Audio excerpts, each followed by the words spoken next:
Hello, everybody, and welcome to another episode of Fahzaly Advice. I truly do appreciate all of y'all who have been watching and have been supporting me as a content creator. Thank you so very, very much, and I truly do hope you have found value in my words and that I've been able to, at the very least, help somebody. Now, let's move on into our first submission for today, which is brought to us by Blessed First Time Mommy. And they write, Dear Fahza, my husband and I have a wonderful 8-year-old daughter, and every day has been a blessing since she came into our life. We absolutely adore her, and it's been amazing watching her grow.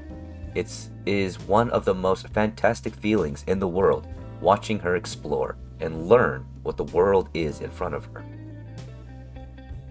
Recently, though, for a few months now, she has been saying how she is afraid to grow up, that she doesn't want to grow up. When I asked her why, she said verbatim, I don't want to stop being your little girl. Daddy said I am growing up so fast, and soon I won't be a little girl. I am worried that she thinks that we are going to love her less as she grows up. Wherever she could have gotten this idea is beyond me. Should I be concerned? Don't most children want to grow up? Or is this a case of making a mountain out of a molehill? Sincerely, Blessed First Time Mommy. Well, Blessed First Time Mommy. First off, let me just say thank you for considering me when it comes to your concerns, and I do hope that I can help you in some way, shape, or form. Now, when it comes down to it, first off, let me tell you that this is completely normal to feel concerned about this because you're a first-time parent. And even though your child is 8 years old, that's 8 years of new experiences, 8 years of watching and learning about someone new. And every day, they're a little different.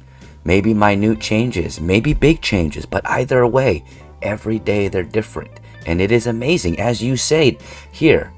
And the fact that you can notice that and be aware of that already shows you're ahead of the game. You truly are, because you are able to see the wonderful thing that is right in front of you, growing and changing consistently. And that is life. And your daughter is a personification of that life. And for you to understand that is something that is rare to see in a parent. So you're already ahead, in my opinion. Now, it's okay to be concerned. It is, because there's no actual roadmap to how to raise your kid. And there's no roadmap to know exactly what's going to happen when you do anything.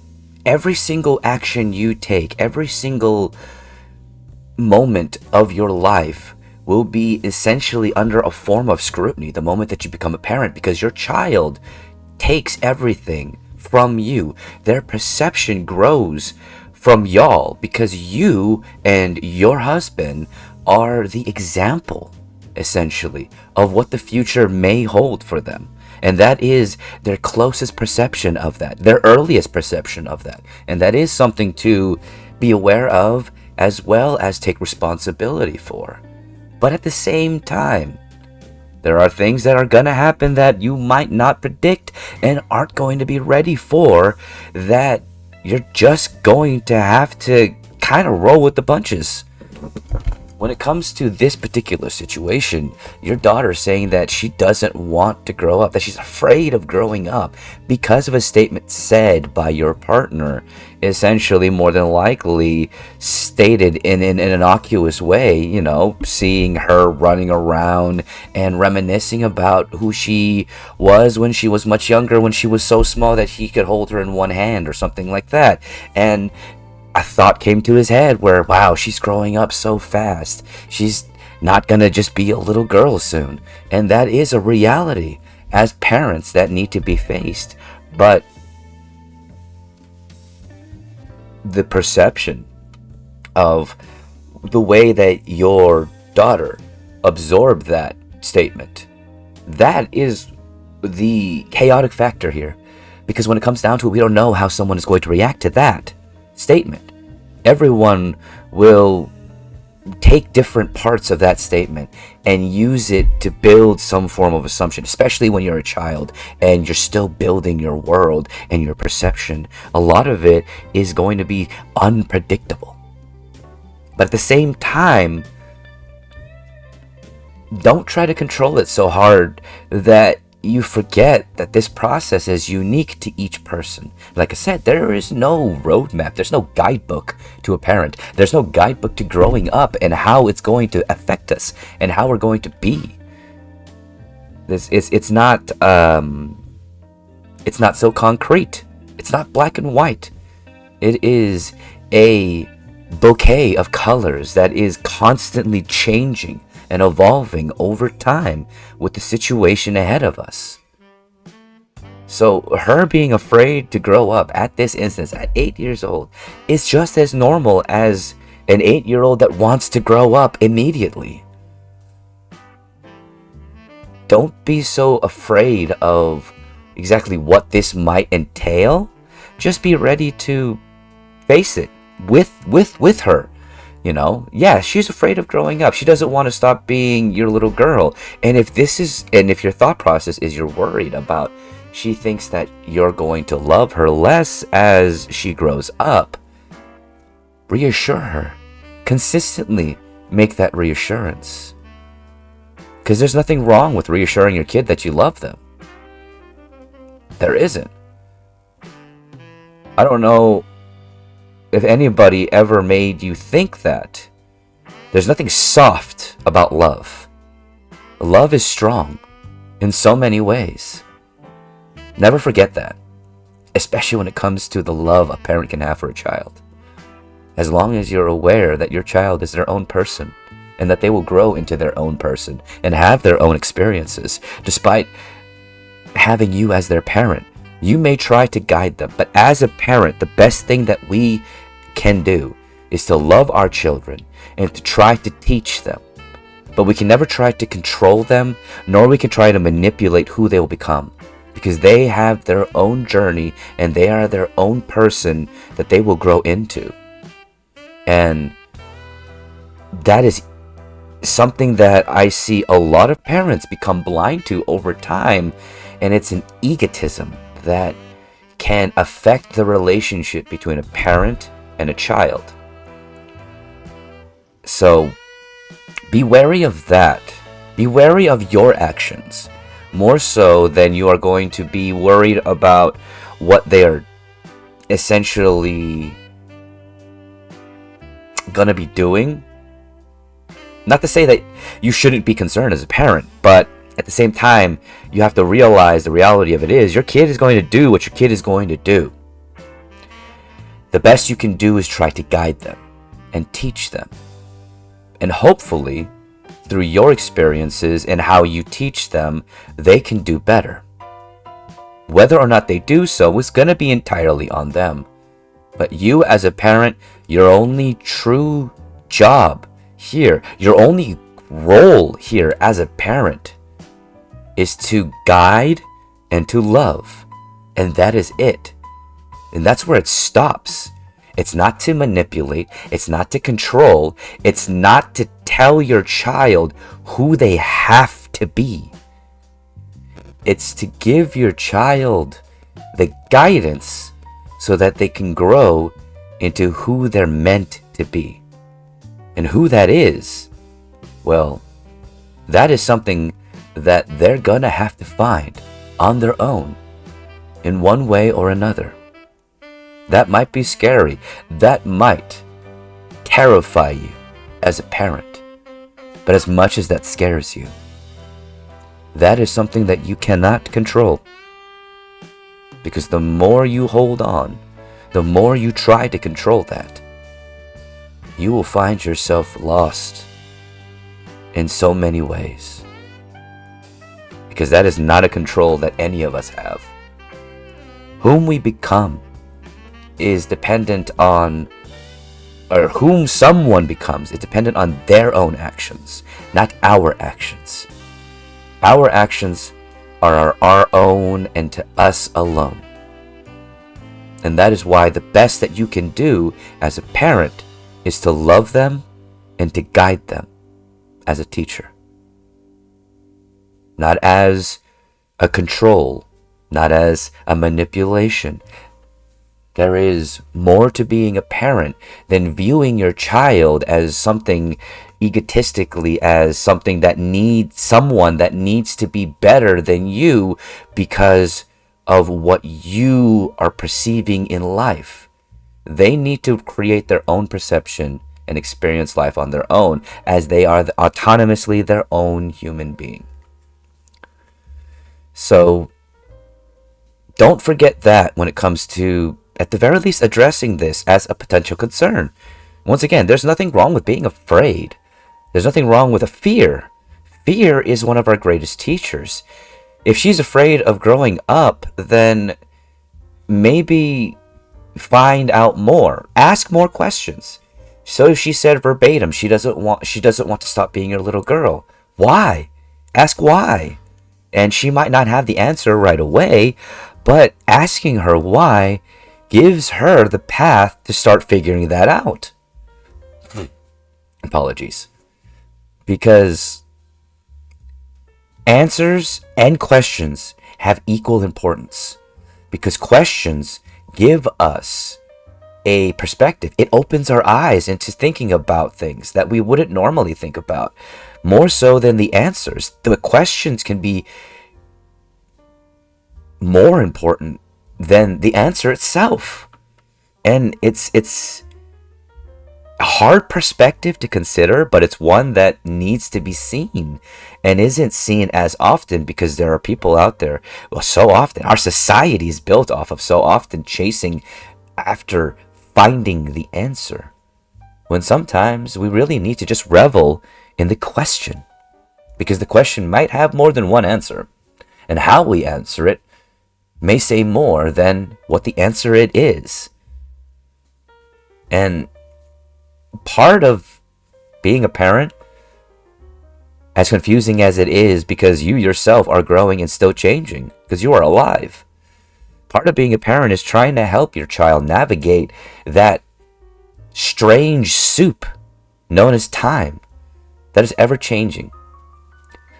And the best thing that you can do as a parent is let them know that you are there to support them, that you are there to love them, and that no matter what may come their way, no matter what they may have to face, you are there to love them and to guide them as best as you can. Just like how maybe you wanted for, maybe you had.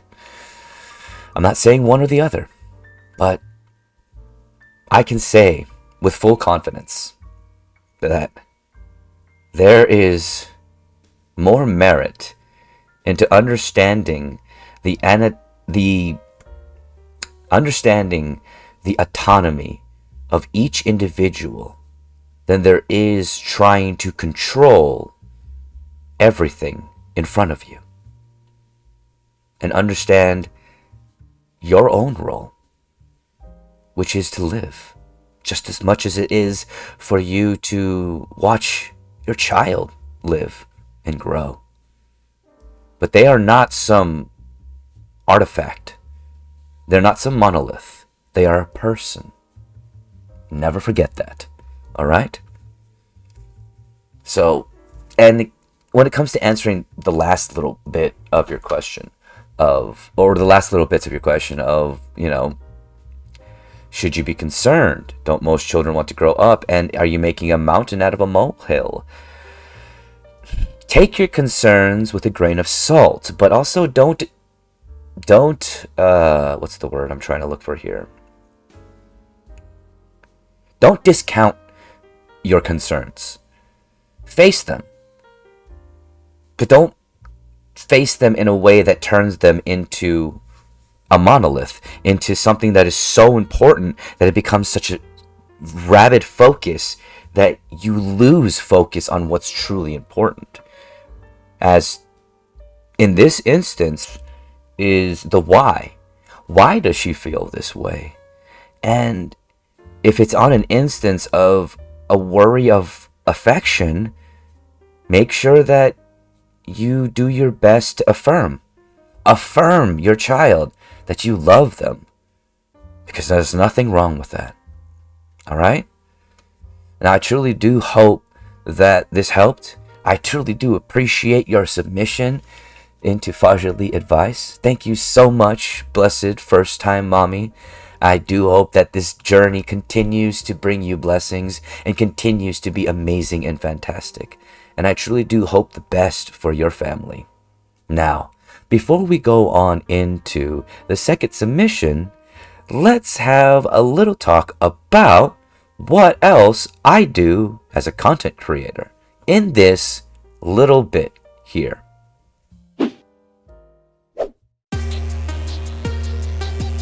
Well, hey there, everybody. Mr. Announcer and Random Skull? And we're here to let you know that Asian Pasha Gamer also streams live on Twitch 5 days a week and sometimes on YouTube. And if you want to continue to support Asian Pasha Gamer, check out the links for his Twitch and his YouTube, all in the link tree. That's right. Check out those links.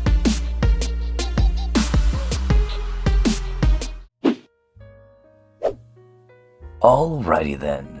Welcome back, and let's get on into the second submission, shall we? And it comes to us from Sick of Racists.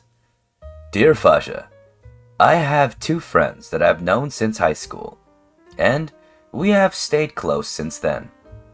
Now, to be clear, they aren't my only friends, but they are my oldest. But recently, I have been watching your streams, and I have been questioning a lot. I, much like you, am an Asian individual, and I have noticed how you deal with racism and generalizations on stream.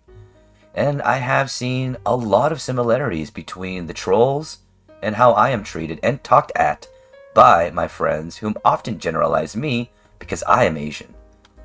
I often face comments that compare me to a specific few well-known Asian individuals.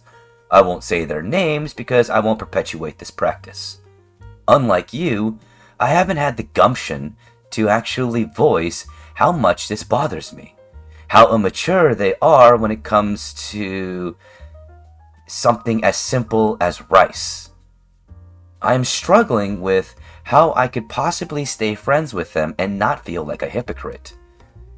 I am feeling unsure at the thought of ending things, yet I feel myself disassociating with them more and more.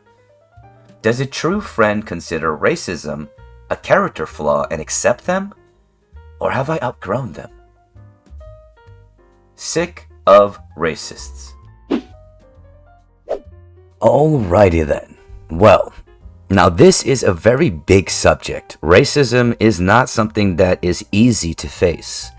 And first off, I do apologize that you have to face this, that you have to deal with this. And secondly, I thank you for being somebody who does support me, watches my streams, and that my actions in streams at the very least inspired you to send in this submission. Thank you so very, very much. Now, when it comes to this specific situation, it is a very interesting situation in its own right. Interesting in not a good way when it comes down to it. And yes, it is something that many people face. Many Asians face nowadays more often than not. I see it becoming more and more common and being an acceptable practice because the BIPOC community has risen up and is sick and tired of their generalizations, and they are not standing for it. And just because the BIPOC community is openly unwilling to stand for continued generalizations doesn't mean that other members of the POC community are willing to be the next fallback for the need of racial generalizations because people can't seem to evolve past their primitive need to generalize another. It's sad Because when we really look at the situation, these people who do these generalizations, they themselves do not want to be generalized. They would like to be looked as individuals, yet hypocritically they will do that to others. Simply because they believe that it is acceptable. And what makes it acceptable? Because it's seen in media? That doesn't make it acceptable. Because there isn't enough people talking about it? No, that doesn't make it acceptable. If you're not comfortable with it, then you're not comfortable with it. There's nothing wrong with that. And there is nothing right with racism.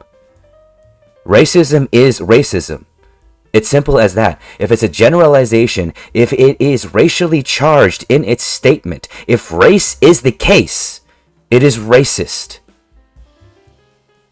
If you do not see an individual in front of you and you would wish to generalize them based off of something as primitive as the generalizations that you are only capable of seeing because you are too primitive to be able to see the individual and the unique nuances of the person in front of you, doesn't make it okay. That's not an excuse. That is still racism. And just because it's not racism that causes outrage immediately, doesn't suddenly make it acceptable. No, it doesn't. And for those that want to start coming into the comments and saying something along the lines of, oh, it's not that deep, it's not that bad, or whatever along those lines, people say those kind of comments because they need an excuse for their primitive actions. And an excuse to be able to generalize others because they themselves feel inadequate. And through that generalization, they find some form of validity. Be it through the mob mentality of saying the same thing and regurgitating the nonsensical inaneness of others to be able to feel like you're part of a group, which in itself is a weak mindset to have. And I say weak not in the sense of something masculine or feminine. I state weak as in it is a mindset that only the feeble-minded have. Racism is primitive in its basis. It comes from the small little jellified part of our brain that comes from our prehistoric past that tells us that different is bad, that if it's different it must be attacked. And that is something that many people have yet to evolve past, and it's sad. But you, my friend, have no need to accept it. Much like as I state within my streams, to always disrespect your trolls, to match energy. There's a reason why I say that. Some people might not understand it, but here's the brass tacks of that particular situation, of me saying always disrespect your trolls. It's because trolls come in immediately to disrespect you. Their first action to a stranger is to disrespect them, is to state something heinous for the sake of entertaining themselves, to turn a person into an object of entertainment. That in itself says a lot about that person, because how you do the little things speaks volumes to how you do everything. And if you're willing to be like that to a stranger on the internet with the protection of the anonymity of the internet, fates only know how you are as a person behind closed doors. That is something that needs to be considered in every action. You judge a person not by what other people say about them, but by their actions and their actions alone. And a person's actions when they first come in as a troll is to be disrespectful. Which is why when you come into my streams, you see me do the same. Disrespect the trolls. Treat them like the trash that they are because they chose to act like trash. And thus, they are judged so through their actions.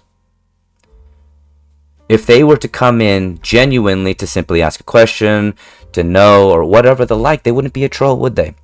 They would want to know the individual in front of them and recognize the autonomy of a person. That base, and I mean base, level of respect should be there in an interaction when there has been no moment of judgment for you to think otherwise, to think this person is bad or good. But it is through the actions that is known. Which is why I have that statement. Always disrespect your trolls. Because that's how it should be. They come in for disrespect, then they get disrespect. If they come in genuine, then they get genuine. It's a simple boundary. And it's a boundary that I think that everybody should create for themselves so that they're not acquiescing to please others, because we have no need to do that in any way, shape, or form. Now, when it comes to this particular situation, especially when it comes to what you said here, does a true friend consider racism a character flaw? Racism is not a character flaw. It is not. Racism is an abhorrent and disgusting and primitive mindset, and it is not a flaw. And it is nothing to accept. If they continue to act this way and you don't feel safe or comfortable to voice that to them, they are not your friends. They are your acquaintances whom you have continued to keep around you for the sake of a status quo that you may be afraid to change. And there's nothing wrong with that fear. But it is allowing that fear to take control that is the problem here. Because you don't need anyone's acceptance. You don't need their acceptance. You don't need their friendship. If they have shown themselves unworthy of your time, then why are you giving it to them? Your time, your mind, your heart are a gift. And you need not give it to everybody for the sake of acceptance. They should accept you as you are because you are amazing. Because you are an individual. Not because you fall into their needs and wants. Because you are not an object and you're not there to fulfill the needs of others. You are here to be yourself. So I think this answers your question right here. It's not even that you've outgrown them. It's that you've opened your eyes and realized that you don't need them. You never needed them. You don't need anyone's acceptance. No one out there needs to be accepted by another. What you need to do is accept yourself. To live and love yourself. And from there, will you build more. From there, can you build a true connection and a relationship with a respect for yourself. With a knowing that you don't need to compromise. You don't need to compromise your moralities. You don't need to compromise who you are. The only time you should need to change is when you decide to, for yourself, for the betterment of yourself, for what you need. That is the only time change should ever be made. Because you need it, not because someone else needs it from you. This even plays into being in a relationship, because ultimately in a relationship, if you want to be in that relationship, then you should want to change. Not changing because your partner wants to change, changing because you want to stay in this relationship and it's important. It's about the connotation. It's about knowing where you're coming from. And it's important to understand that. And the terminology in itself is important. So that you don't give away power to those undeserving. We fight so hard to find control, and yet we are blind to the control that we have, that is the most powerful and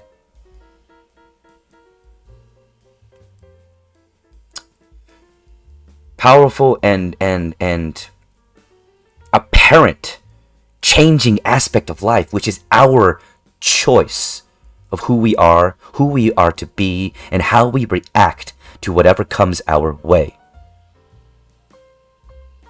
No one should have the power to make that choice for you. And no one should ever have the power to stay in your life if they don't deserve to. If they are not there for you, to be around you, to be for you and about you, if they're just there to get something from you, to change you to be something that they need, then they are not there for you, and they have no need to be part of your life. And I'm not saying that to be selfish. I'm not saying that you need to start just taking from everybody. No.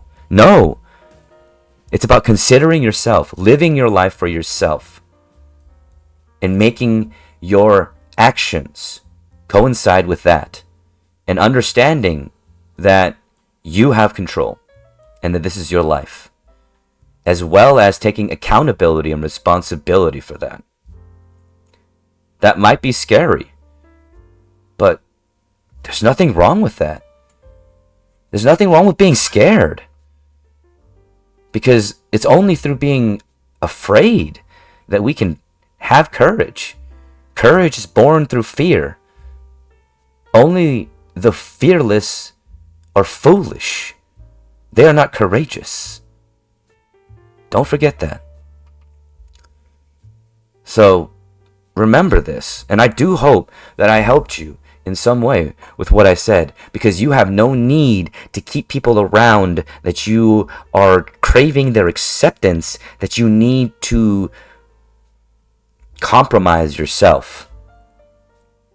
The acceptance of others is not worth compromising who you are, who you want to be, your moralities, and what you believe in.